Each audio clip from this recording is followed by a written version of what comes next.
Hello, everyone. We're excited today. My name is Eric Hinson. I'm the Chief Explainer Officer at Explainify. All right, Padawans, let's jump in and just learn together. All right, I've kept the agenda really short and simple. I originally had 52 slides, but today I just wanted to cover what's most important to you. First, I want to help you unlearn your wrong thinking about how people buy. Second, we'll discuss the new buyer's journey and why video-first marketing is critical. Third, the solution. You'll master your video Jedi training with a formulaic approach, not a cookie cutter approach, but a formulaic approach that I'm going to give you.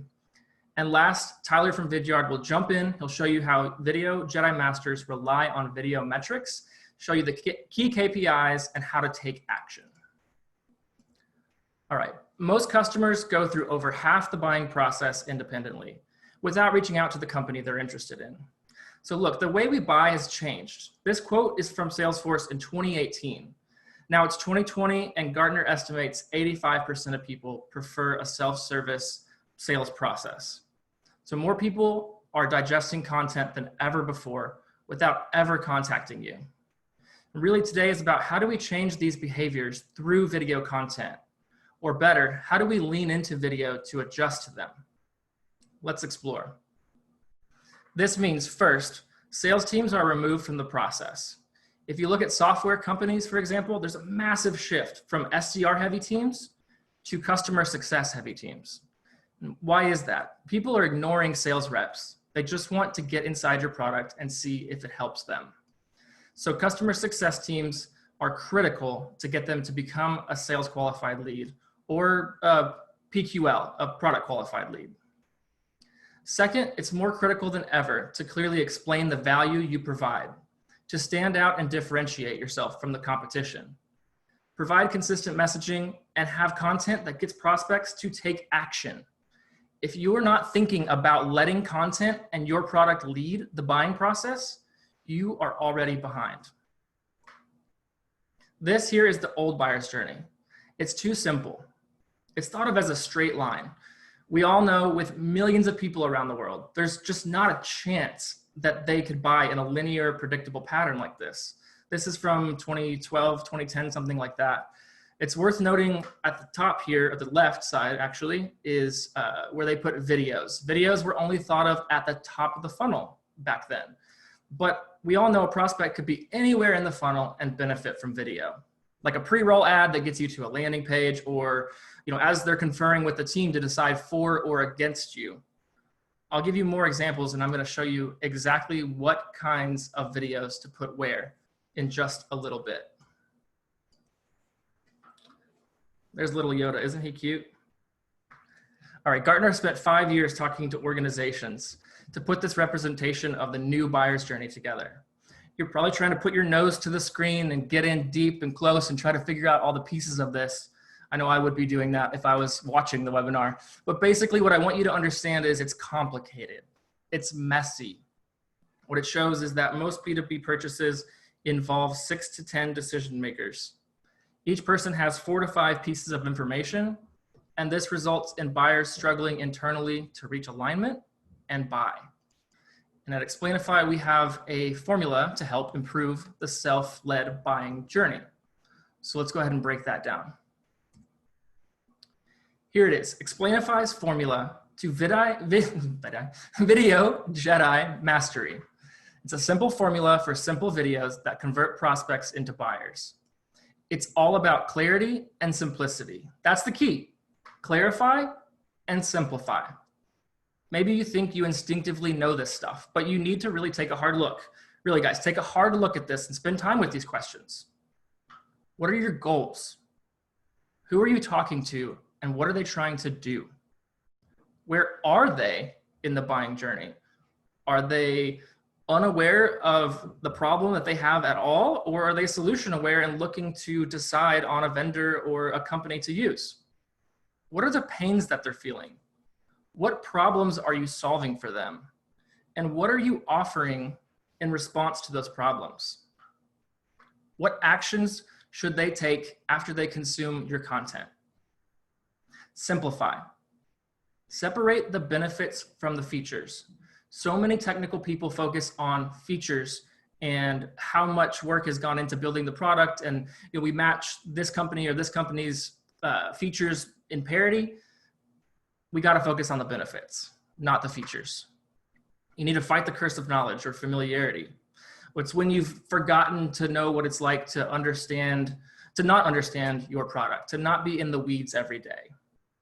So this complexity, complex facts, confusing ideas, all these things burn calories. The brain shuts down.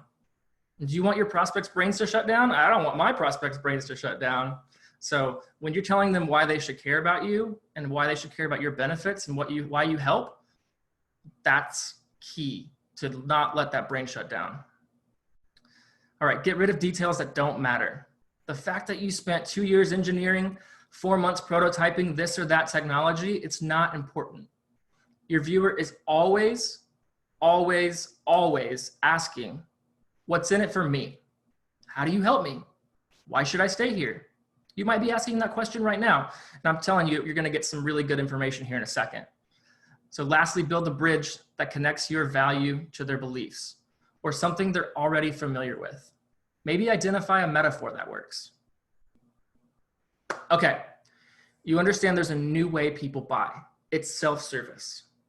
You have to get crystal clear on your message. So basically you're doing some Jedi mind tricks and getting them to sell themselves, right? Or it's time to lead with video first in your marketing funnel. And here is the next part of the formula. Video first, full funnel marketing. I know we said it's not linear, it's not a top down, and I kind of bashed the HubSpot method or whatever back there, but I wanted to give you a simplified way to look and think about the parts of the funnel, where content fits into each stage of the funnel. So I created this. Top of the funnel content, that's brand awareness type stuff, driving traffic to your site or improving conversion rates once people are there. So we're talking about using social videos. This is what you need to do. Social videos to attract them in. A homepage explainer to convert them, to get them to understand why you exist and why your process is important. Create how-to and demo videos on your website. And Tyler's going to share something super cool about how someone, a tech company, is doing this. So stay tuned. Repurpose your webinar content. Break it down into chapters maybe. Include it in email nurture campaigns. And do thought leadership videos. We're all looking at LinkedIn and seeing tons of people doing video more and more these days, thought leadership style. So you can film your CEO or yourself or industry superstars. Video podcasts would be good here too. Tyler's a great example of someone that does that well. And let's talk about mid-funnel content now.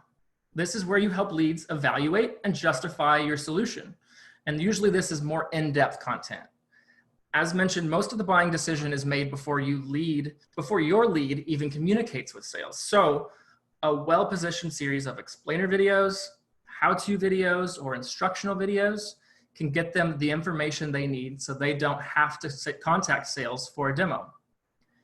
And you need to be doing product videos. Client testimonials are important. Video case studies, and even one-to-one or personalized video in email can be really powerful here. Basically, the name of the game is differentiate you and strengthen the connection between you and your prospects. It's incredibly, incredibly powerful, especially in the sales org, for them to be doing one-on-one video and those sorts of things. That really makes that human connection, which is what people crave. Bottom of the funnel. This is the kind of content that can help you seal the deal. It can also help post-purchase when you want to reinforce that you were the right choice. You need to have videos in your email nurture campaigns, guys. One-to-one sales videos. Vidyard has a great tool for this. There's also Loom and Soapbox and several others.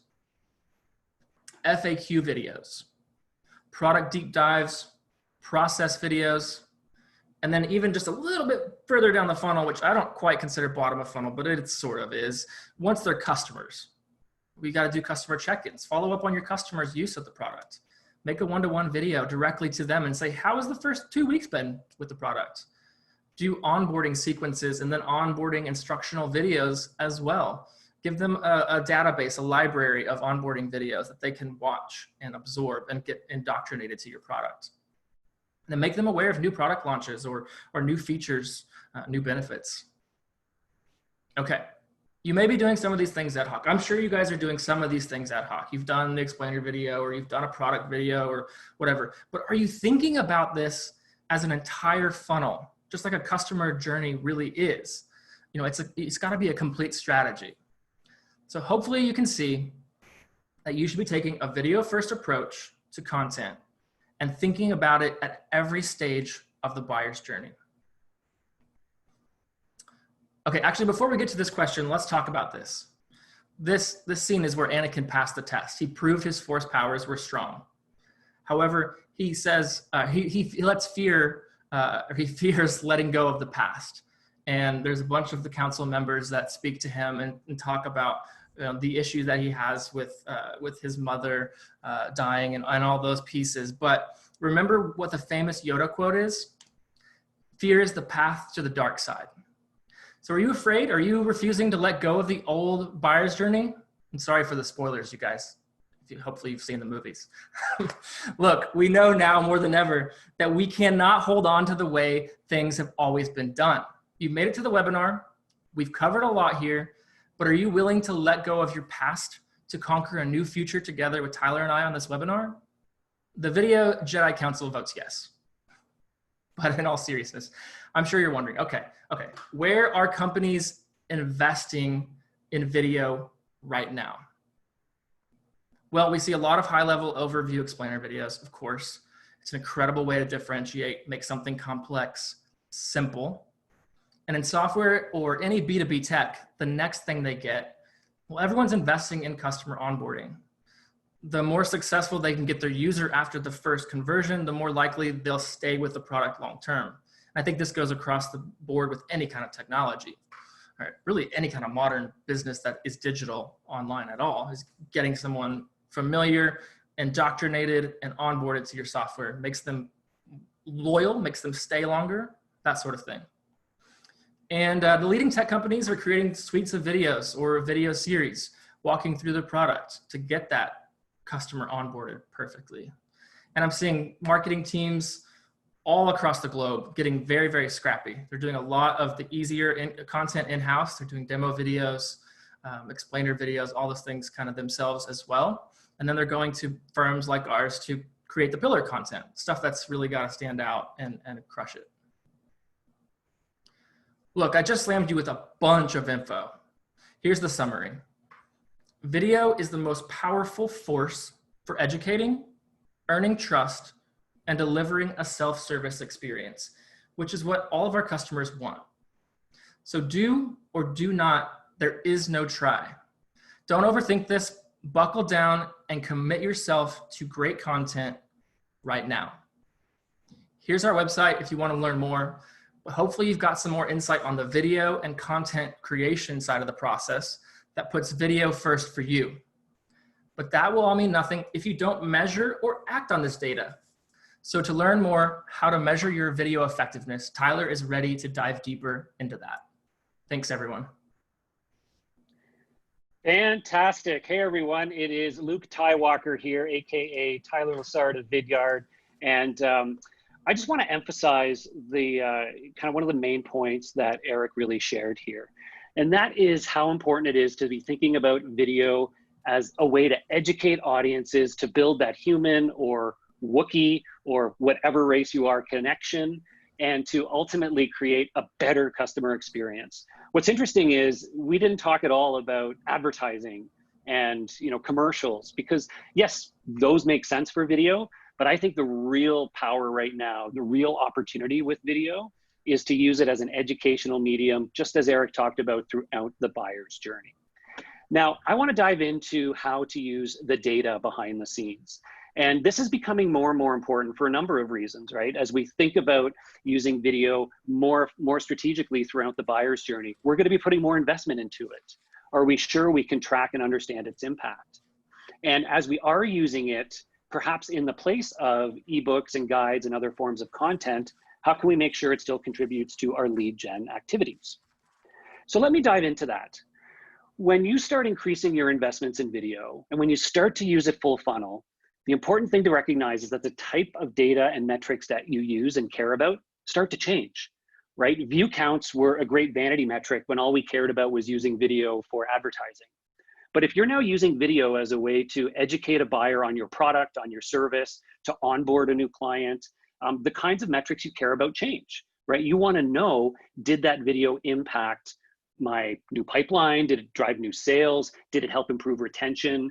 And those are the kinds of metrics that you can only start to learn if you can tie an understanding of who's watching your videos back into your marketing, sales, and customer success tools. So let me walk you through an example of exactly why and how this is important, using hopefully a scenario that'll be common to many of you out there as B2B marketers. Okay, so bear with me here. This individual on the screen here represents one of your prospects. And let's call this individual FN2187 for lack of a better name. So this is one of your prospects. And like many of your prospects, you're probably sending them email marketing to try to get them to re-engage in your content. And of course, we may be promoting blog posts, we may be promoting ebooks and things like that. And here's an example of an email that FN2187 may have gotten from your organization. For this little exercise, let's pretend that your company that you work for sells and supports armor and gear for stormtroopers. So this might be the email you send out. You won't believe this new armor. The rebellion is growing and you're going to be called off to duty soon. Do you have the latest armor, right? Like, great, of course they're going to click on this. So they click on the image and they're taken to a landing page to learn about your latest offer. So on the landing page here, you can see a few different things where they can dive in to learn more about their stormtrooper gear. And there's two main calls to action. One is a video to see it in action, and the other is an ebook to read more details about your specific products.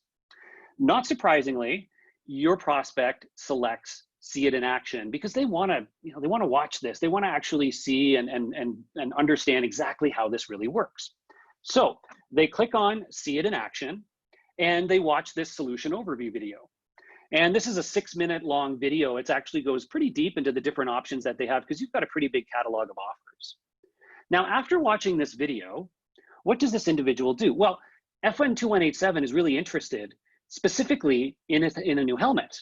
So he now watches your deep dive explainer video specifically on helmets. Following that, there's a call to action to watch a case study about Captain Phasma called Using Gear for Fear, who is one of your company's most successful case studies and advocates for using your amazing armor and helmets to progress their career. So, of course, FN2187 watches the customer story about Captain Phasma. And at the end of this, FN2187 is a super engaged lead. He's now watched more than 15 minutes of video content on your website between these 3 videos. But if you think about your current setup as a marketer, if you're not able to track who's watching which videos back in your marketing and sales tools, the only thing you know as a marketer is that they clicked on that first email and they landed on your landing page. You don't have any visibility as a marketer or sales team that FN2187 actually watched all of this content. And you don't know, even if you are able to track through custom scripting, whether they clicked play on these, you don't know if he bailed after 10 seconds or stayed for 15 minutes. Further to that, you don't have any way to know whether these videos influence deals at the end of the day. So it's virtually impossible to report on video ROI if you care about videos driving sales.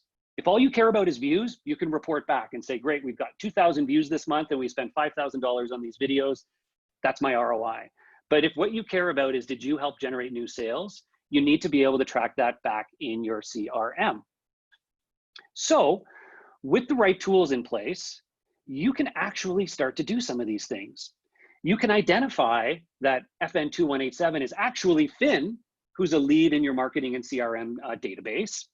You can track and know that Finn watched each of those videos, how many seconds he watched of each, and what percentage he completed.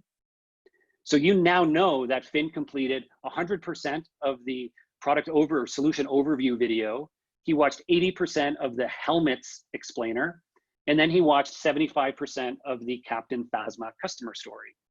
And based on that, you now have a better sense for what Finn is interested in, but also his level of engagement. You can push those insights directly into marketing and CRM tools, and that's where the real magic of the data starts to happen. Because now you can use that engagement information for doing things like lead scoring and qualification. So you can set up a rule to say, if somebody watches this product explainer or demo video more than halfway through, give that individual 100 lead scoring points, or automatically trigger a notification to sales that this person has watched more than half of the demo video. That's very, very powerful because it allows you and your sales team to act on those engaged leads at the time when they're investing in your brand. Otherwise, they're going to slip through as an unidentified prospect who just clicked on a couple of buttons on your website, and you may eventually lose them. And finally, again, if you're able to push that kind of data into your CRM tools and knowing who's watched which videos, that now enables you to report back on which videos are influencing new deals, which videos are influencing how much pipeline, and ultimately, which videos are influencing actual revenue. So this is what gets me really excited as a marketer, because these level of insights not only help us qualify and convert leads faster because we know what they're engaging in and we can find the most engaged people, but it also allows us to prove and report back on what's really influencing revenue. So next year, when we reinvest in our video strategy, we'll know to do more videos like this and less videos like this, based on which ones seem to be influencing actual revenue at the end of the day. Oh, a couple of animations there on those other videos, of course, that Finn watched. Now, let me share two quick stories of real video Jedi masters out there in the world who are using these exact techniques that both Eric and I have talked about, of using educational videos to engage their buyers, and then using video insights on the back end to qualify them, and then reporting back to prove and track the real ROI. Gordian is one of my favorite examples of this, partly because they're a B2B organization in a market that traditionally video hasn't been the way that they've shared their stories. They offer a procurement platform for construction projects, largely targeted at government agencies. So when your local government needs to invest in building a new city hall or fixing some roads, or there's all sorts of different projects, fixing a bridge, they have to go through a procurement process to identify potential subcontractors and on and on. You don't care about that. What you care about is they've created a 4-part video series called Job Order Contracting 101 to clearly explain exactly what this process looks like for any organization looking to do it. Now, much like many of you, they've also got blog posts and ebooks on this very same topic, right? They've got an ebook called Your Guide to Job Order Contracting. But in this case, their 4-part video series walks you through, in about 20 minutes worth of content, everything you need to know about this topic. And the reason they did it as a 4-part series was it made it more approachable and digestible for their audience. So they knew that people would be more likely to watch a series of short videos than one long 30-minute video. And it also gave them some flexibility in how they productize the content. So what they did was they put together this 4-part series and they put it behind a registration form, and they promoted it through some great promotions and said, if you want to learn this, register here. And they had a form to take in your name and convert that person to a lead. Now, many people think people won't fill out a form to watch a video, but actually you did that right now, right? This webinar really is a video, and they'll do the same for high value content like this. So people fill out the form and they start watching each of those 4 videos. Much like I just suggested, they're then using Vidyard as their video hosting platform on the back end, which enables them to track second-by-second engagement in each of those videos. So they now know that this individual prospect, let's say that it was somebody named Yoda, they know that Yoda logged in and watched all 2 minutes of the first video. He watched 6 minutes of the second video. He skipped video number 3 and then watched all 8 minutes of video number 4. All of that data flows into their Marquette marketing automation, and they use that to identify their most engaged leads. Those people are then followed up with, but in a personal way, by sales as soon as they've completed those viewing sessions and are showing that active engagement. However, if somebody logs in and only watches the first video and then leaves, well, that's fine. They'll get scored for that, and then they'll get put into a nurture program where they'll be offered to watch the second video and pick up where they left off. So there's all sorts of ways you can start to use that data in really creative ways. And for them, this has been so successful. They of course generated thousands of views of the videos, which is great. But more importantly, they were able to track and know that these videos directly generated more than 700 new marketing qualified leads, more than 20 new qualified opportunities that came directly from this page of videos. And then ultimately, those opportunities converted at a rate where I believe they closed 5 deals worth more than $6 million. So they can now report back because right in their CRM, it shows that each of those accounts watched each of these videos. And my good friend, Glenn Hughes, who produced this series and was really behind the heart and soul of it, he can go back and say, look, these videos impact these deals, and this is the ROI that we've gotten. One more example I want to show you. This is kind of a content marketing example or an outbound demand campaign. Another great example is my friends at Marquette. Many of you know Marquette. They're an incredible marketing automation, email marketing, account-based marketing platform. If you go to Marquette's website today, feel free to do this right now. Open another tab in your browser. I won't be offended. You might miss me putting my Chewbacca mask back on, but go to marquette.com and start scrolling down their homepage. And you'll notice at the bottom of the page, as you see here, this 4-minute demo call to action pop up. If you click on their products menu, you'll see watch a 4-minute demo as the big CTA. And in fact, if you click on request a demo at the top of the site, it takes you to the same place as those other 2 calls to action, which is to the landing page to watch their series of 4-minute demos. So when you click on any of those buttons, you're taken to a form to enter your information. And because they've called it a 4-minute demo right up front, they found a high conversion rate on people willing to fill out that form.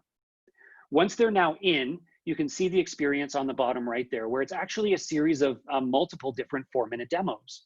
So you can watch their 4-minute demo on email marketing, on ABM, on marketing automation. There's actually about 20 minutes worth of content there. And if you scroll down further, you'll see their full 30-minute deep dive where they actually walk you through clicks and screens of the product. So this is their main call to action on their website now, right? Many of us in B2B software are still clinging on to talk to sales, book a meeting as their main call to action. But think about it, right? I'm gonna go ahead here to this meme that I found, or maybe I made it, I don't know. No, I don't wanna talk to sales. Just get off my back and let me learn on my own time, right? It's what all of us as buyers think. And I challenge you to find an individual who would say they would rather click a button to talk to sales than click a button to watch a detailed demo of a solution. Now, sure, after watching the demo, they may want to talk to sales to answer some key questions. But enabling people to self-serve online, just like Eric said, is so, so important. And this is a perfect way to do that. The Marquette example that I just talked through, that watch a 4-minute demo call to action on their website is now one of their top contributors to pipeline. And it has totally reinvented their website conversion rates. Because again, before, very few people would click on that main CTA to say book a demo, but so many people are clicking on watch a demo, and it's allowing them to qualify them at that same pace because they're using the video engagement data on the back end. Again, their reps are notified when somebody watches a certain amount of those demo videos, and they can act on it right away. So hopefully that gives you a few good examples for how you can take advantage of the data behind the scenes if and when you have a great strategy for the kinds of videos you're going to produce. I'm going to bring these up here. So this is my final kind of call to arms for all of you folks out there. Video content and video analytics can absolutely be your new secret weapon if you're ready to get behind it and be thoughtful about which videos you create throughout that buyer's journey and how you use the data behind the scenes. You can use it to educate people at every stage of the buyer's journey. And I saw a question earlier asking, where might it be best to start investing, top, middle, or bottom? And to me, the answer is, it depends on where your unique challenge lies. If you've got a ton of lead flow coming in, but you're struggling to convert them through the buyer's journey, start in the middle, create product demo videos, create thought leadership videos that answer questions that are going to get them to move through to that next step, right? That's where you focus. If top of funnel is the biggest challenge for you, create higher level educational videos to put out on your social and YouTube channels and to use for inbound traffic. And finally, as I talked about, think about how you can use video engagement data to qualify your leads, improve ROI. And you can't do this if you're hosting videos with a free platform like a YouTube or a Vimeo. It just doesn't work. They only give you access to video views, but they don't help you identify who's watching what and get that data back into your core marketing and sales tools. So that's where platforms like Vidyard come into play. Obviously, I'm very proud to be part of an organization that offers solutions in this area to help you get the most out of your video content. So with that, I'm going to wrap it up there. And I know we've got about, 15 minutes or so that we wanted to reserve for Q&A. So I'm going to close mine by saying, may the video force be with you all. And we're going to open it to Q&A now. Please ask your questions in the Q&A box. And I'm going to pass it back over to Jesse to help us toss out some of the questions. Great, thanks Heather, thanks Eric. So I will get right into the questions. We do have a few, so I'll start off. Tyler, you pretty much covered on this, but just in case you want to get any further, Chris had asked if you had to build awareness, consideration, and decision videos in your organization, if they don't have any, which would be the most important in your opinion? Yeah, and I touched on that. Eric, do you have anything to add to that one? Yeah, I would add, just kind of think about maybe talking to your sales team and understand where they might need the assistance, the sales enablement material the most, right? What are they hearing on the front lines? Because that's the most critical, right? Where can you tie it to revenue, to ROI? So quickly get to that by talking to the sales team, do some uncovery, maybe even find a way, if you're a marketer, to be able to speak to the customers directly. Do some customer interviews, understand from their language what they're looking for, what they need, what's missing in the buyer's journey. Yeah, I think that would be kind of the key, is just really get that sales insight. Great, okay. Next up, we have from an anonymous member of the training today. What is a one-on-one sales video? Just looking for a little bit more explanation on that. Sure, I'll take that one. So we're seeing more and more sales reps using tools like Vidyard. We actually offer a free app in this space, and there are some others as well, that enables a sales rep that when they're going to send an email to a prospect or a customer, instead of typing out a long email, they can hit the little button and record a quick video message to send to that prospect or customer. And they could either record their webcam and deliver a message, or they can do a screen capture video to share something on their screen and talk through an answer to a question, or to show them something rather than trying to write it out in an email. So it's a really effective way that we're seeing sales teams increasing click-through and engagement rates by adding their own personal touch, by putting their face on camera, and by showing more value in their outreach. And that is something that, again, can be done in a very natural way. And if, try it yourself. Just install Vidyard's free product, vidyard.com/free, and you'll be walked through how to do that right from a Chrome extension. It's really great, really simple. And I would add, if I may, it's never been a better time or an easier time to get started with this. I mean, look at Tyler. there's a bed behind him, right? Like, we're all used to shooting. Oh, you didn't see that? We're all used to shooting video, very polished. You got the setup, you got the lights, you got the audio, all that stuff, right? But now with the pandemic and everything, we are forced to be locked into our homes and able to use what we have. And so everybody's getting away with really somewhat pathetic video. And so it's about that one-to-one connection. It's about, hey, I got this message for you to hear. And it doesn't really matter what it looks like. It does matter what it sounds like. So try to get good audio. But it's never been an easier time to start one-to-one sales videos. Great, okay. Next up, we have the question of, is an email video embedded into an email, or should they click on a link that leads to a website? Yeah, when you're adding video into your emails, and I thought, Eric, I was so glad to hear you mention that earlier, of a great place to use your video content is in your email marketing and emails. What you will do there is you will typically put a thumbnail image that represents that video, that hyperlinks out to the page where they can watch that video. A few quick tips that we've seen. First of all, when you do put that thumbnail image in the email, make sure it's got a play button on it so they can tell immediately that it is a video that waits for them. You can try using an animated GIF as well, a 3-second looping GIF that will draw their attention to the movement. That can be another nice little hack to increase click-through rates. And the last thing I would suggest is, when they do click on it, always be mindful of where you're sending them to watch that video. If you're sending them off to a landing page or a product page and they're going to have to go and hunt for that video, it's not going to be a great experience. So if it is a hero video that you're promoting, make sure it's got its own dedicated page that when they click on it, they land, and you can even set that page to autoplay because they're expecting to watch a video. 9 times out of 10, don't autoplay, but in that case, when they're clicking on the thumbnail to watch it, it'll launch a web page and it can immediately play for them because they're expecting that experience. So those would be my recommendations. Okay, and then just a quick follow-up question on that from Hannah. She's just wondering if embedding video in cold emails lowers email deliverability. Yeah, so what we see, because again, what you're doing there, and even in the one-to-one sales motion, is when you record your video, in either case, it's putting the thumbnail image and a link to that video, which then plays back on a website online. So you're not actually adding the video file. So it's frankly no different from sending an email with an image in it. Will it impact deliverability? Possibly, it depends. But again, it's no different from sending an email with an image in it. So that's really the key to it. Great. Okay. And then next up, we have Chris just wondering, is there a way of tracking the analytics of who opened and how much they watched if you send the video from within HubSpot? We also had a couple questions around what other CRMs would this type of work great with. Okay, great. So I'll take that one quickly, and then we need a question for Eric. So the answer is yes. I'll give you the example with Vidyard's product. So if you're hosting your videos with Vidyard, we do have a free version where you will get basic analytics, but you will not get the data back inside of a CRM like a HubSpot or Salesforce or others.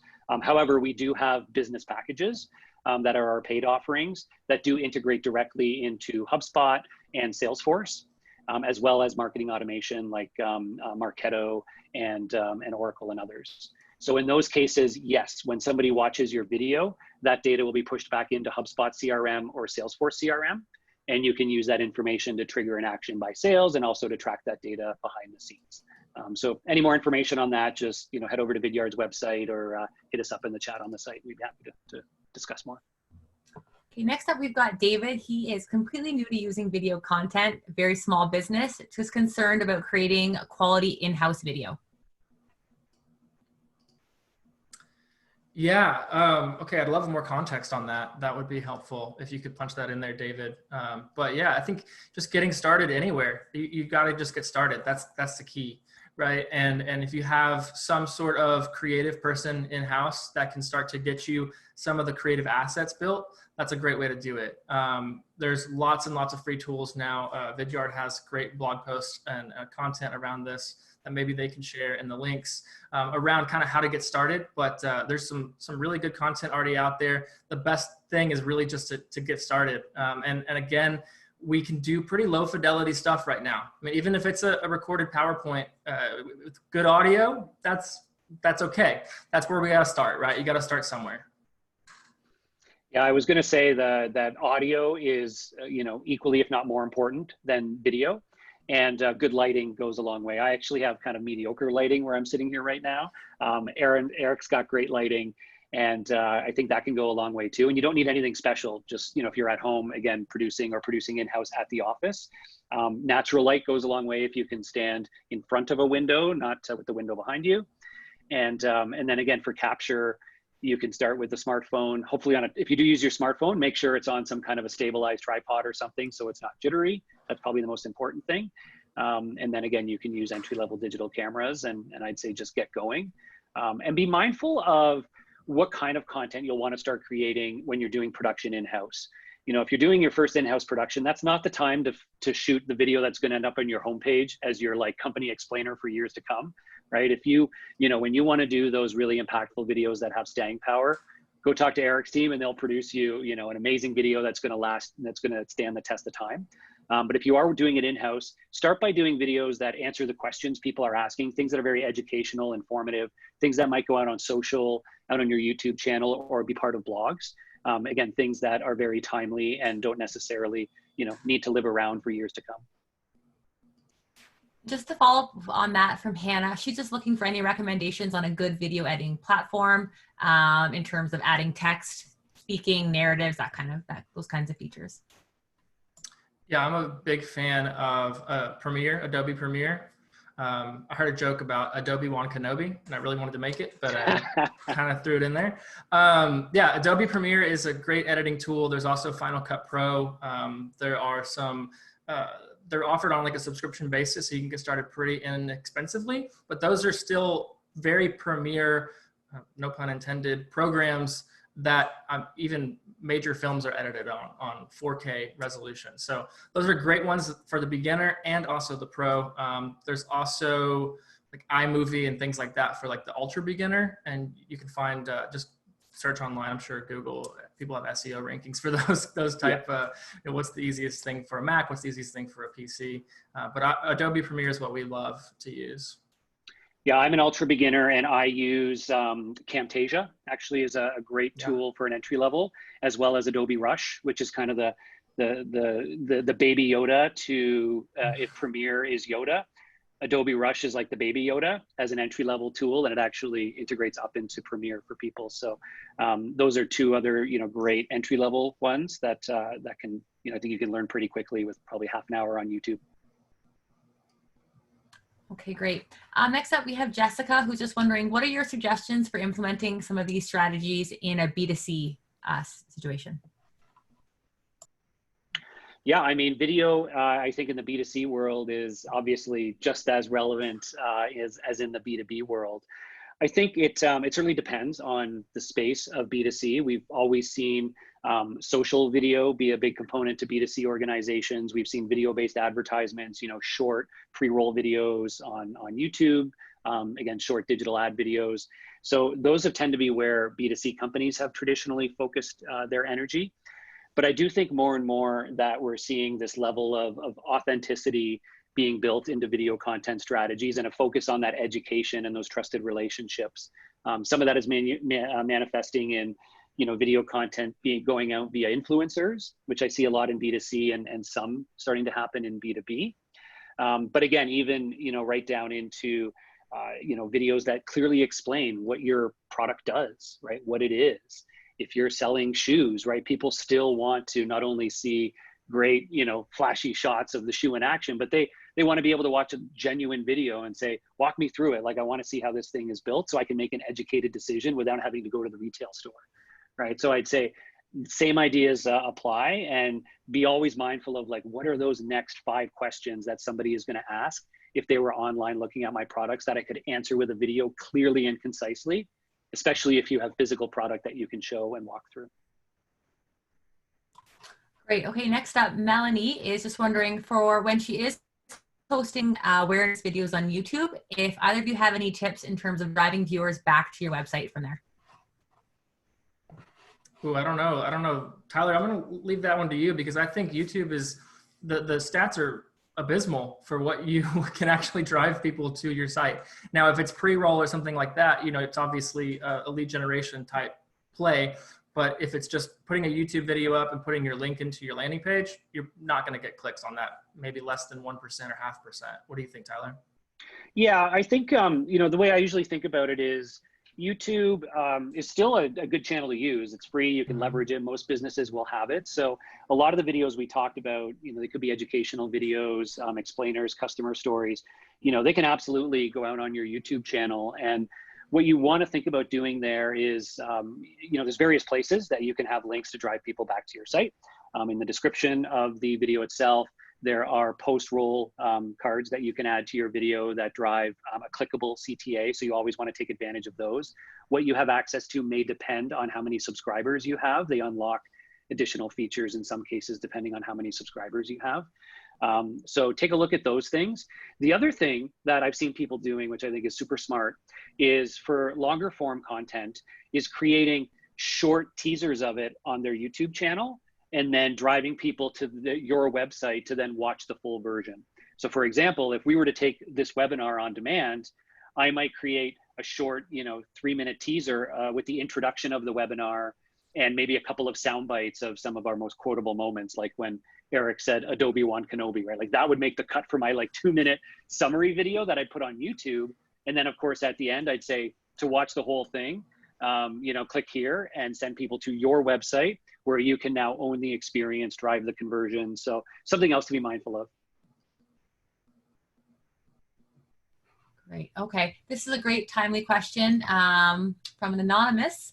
Wondering, is the new normal when things come around in the world going to involve video more than ever? And what are your thoughts on video's place in this new normal? 100%.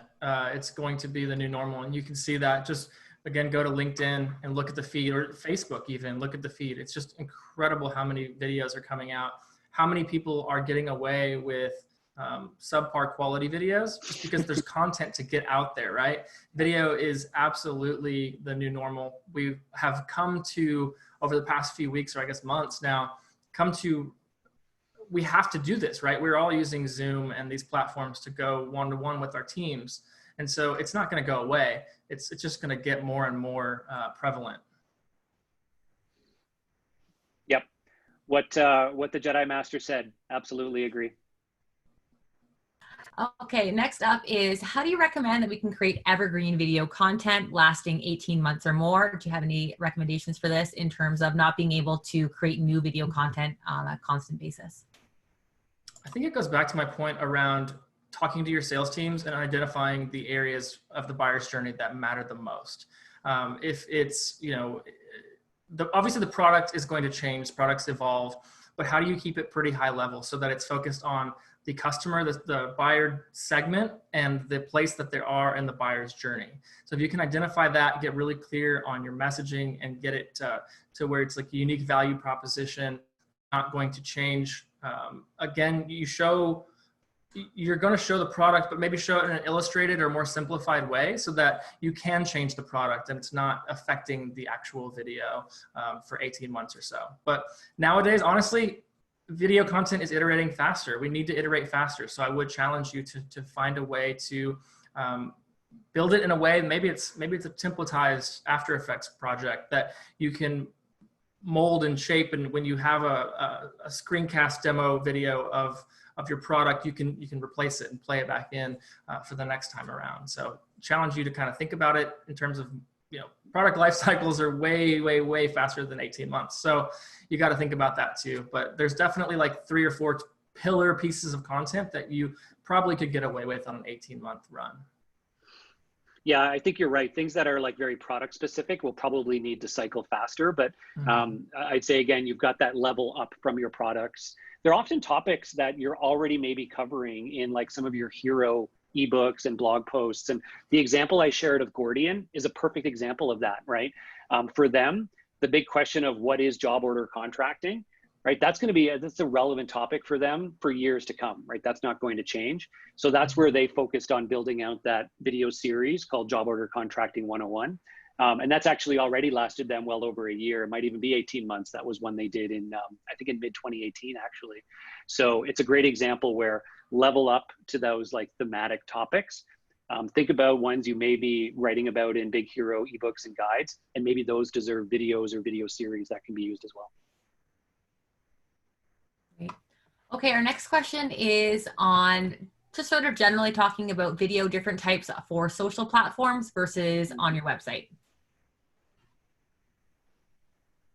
Yes, how's that for an answer? What I'm seeing a lot of people doing now is there's a school of thought of, we're creating videos for certain programs, certain topics, and then we can repurpose those easily on social, right? And sure, that's fine. There's no reason maybe that you shouldn't. But we're definitely seeing more and more businesses investing in social specific video content and looking at probably their 2 or 3 primary social channels.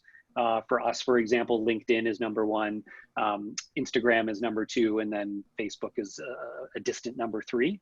So we're creating video content designed for our LinkedIn channel and for our Instagram channel.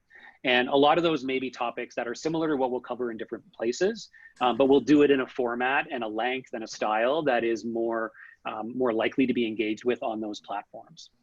It's a difficult thing to do in scale if you've got a small team and you're like, geez, I got to do these videos here, this, and now I got to create separate videos for social. But you can be smart about it, right? If you kind of take the kind of a hub and spoke approach or a derivative content approach, and you say, let's go back to the Gordian example. If job order contracting is a really important topic for you, then I would consider creating, some hero stuff for my website. I would create some short, maybe kind of interview-based videos for my LinkedIn channel, have one of our executives, do a 2-minute weekly, job order contracting, whatever it is, Q&A video, and but always things that tie back to that same central theme, but just manifested in different ways on those different channels. Yeah. Eric, are you seeing anything in your world with your clients? In regards to social? Yeah. I think it's pretty much the same. I mean, you think about it as a very like general wide net at the top of the funnel, right? You got SEO kind of awareness purposes for creating content. It's a general net that you're casting out to capture people, and it'll be less qualified traffic, right? But then you move further down the funnel, maybe mid funnel, it's where it's very specific to the vertical and persona And, you know, I think what you said, you mentioned the 3 channels that you use. I think that's key to identify the top channels for you. So Facebook's not really relevant for you, right? So you don't put a lot of effort into Facebook. So Seth Godin talks about pick one channel, right? He's got that, I think he's got a blog that he writes on and doesn't do any other social. Maybe he does now, but I think that simplifying and just really clarifying, like, this is where my audience is, this is where I really want to engage, find a simple way to do that. That's kind of how I see people really winning, is picking 1 or 2 channels. In that same vein, Chris is just wondering on thoughts and recommendations in terms of video length. So what's the best video length for how-tos versus thought leadership versus demos, etc.? Yeah, that's, I'm not surprised. We get that question every time. It is the universal question for video. The cop-out answer, of course, is it depends on the goal of the video, the level of the funnel, the audience, desired outcomes, all of those things. So my general rule of thumb is, if it's something that's targeted for, very much the top of the funnel, and it's going to be going out on things like social channels or quick email campaigns, you usually want those videos to be ideally less than a minute, definitely less than 2 minutes. If you are targeting it to be more educational content, so things like how-tos, those can, start to run from 2 to 4 minutes in length, and you can start to vary those, and you can intentionally do shorter ones and longer ones depending on the topic. And then we actually also do kind of deeper dive videos that end up being in the 6 to 10 minute bucket, that again go deeper on specific topics. We're not expecting as many views because they're not as shareable, but for those people that have really specific questions, and those tend to be the ones that come back to Eric's point, topics that our sales teams tell us are really important. And they'll say, we really need a great video that explains this topic and gives a great answer to it. If we can keep it to a couple minutes, we will, but we're okay going to 5-6 minutes on those, because people have that question and they need the value in the answer. So that's kind of my, we're all range things. Try not to go too much more than 4 to 5 minutes for most of your videos, unless it's something like a real deep dive or an on-demand webinar or conversation or something like that. Yeah, I'd agree. And I'd add, if you have to have a long presentation, break it up into chapters. Use chaptering tools to make sure that, you're not forcing somebody to watch a 20-minute thing. Just showing me a 20-minute option, I'm going to not watch it. But if you show me, hey, it's a chaptered thing and I can watch 3 minutes of it, and then I can maybe decide if I want to keep watching it, that's pretty powerful as well. So I'd say you nailed it. Oh, I love that. Yeah, that goes back to that Gordian example, right? Where they said, this is like 30 minutes of content, but they broke it up into 4 separate videos. And I have no doubt that psychologically, humans, absolutely, if you click the video and it starts to go slowly and you're like, geez, how long is this thing? And you hover over it and you're like, it's 30 minutes. I don't have time for that. Next thing you know, you watch, 4 5-minute videos and, you're like, oh, that was fine. I could do it. So I think it's a great point. It's the Netflix binge watching effect, right? Yeah, absolutely. Okay, I think we've got time just to fit in one more question. We have a compliment. Someone's daughter really enjoys the Star Wars theme, so let's hear. Yes. It's all worthwhile. And a final question from Corey, in terms of what types of videos have higher conversion rates with personas. For example, he finds C-suites love product videos and convert more than testimonial videos. If you have any insights in terms of types of videos suited to personas for the best outcome. Chewy? Okay, in all seriousness, there's practitioners. I usually think about it as if you're targeting practitioners, they are absolutely going to be willing to spend more time with content, because they're the ones who are learning specifically about your topic and probably influencing and making a recommendation on a buying decision.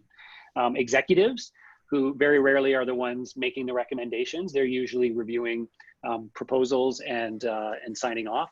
I think they will typically tend towards wanting to see shorter content.